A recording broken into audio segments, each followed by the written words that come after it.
बघा, आता कसं आहे की वोटचोरीचं प्रकरण दाबवायचं आहे आणि आपल्या आईचं प्रकरण पुढे आणायचं, मुद्दाम रडायचं, हे एवढे बालिश नाकरेत ना. फक्त देशाचा प्रधानमंत्री करतोय हे लज्जास्पद आहे देशासाठी. आणि मुळात राहिली गोष्ट, जर तुम्हीच स्वतः सांगताय की मी बायोलॉजिकल आहे, बरोबर आहे, मग तुम्ही आज कशाला रडताय?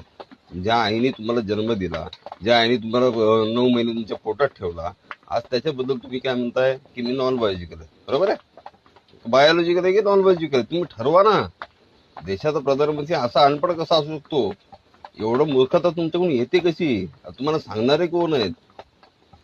अरे एखादा झोपडपट्टीतला जरी मुलगा तुमच्या बाजूला ठेवा, तो तरी चांगल्यापणे तुम्हाला समजून सांगेल की साहेब असं नाही, असं बोला म्हणून.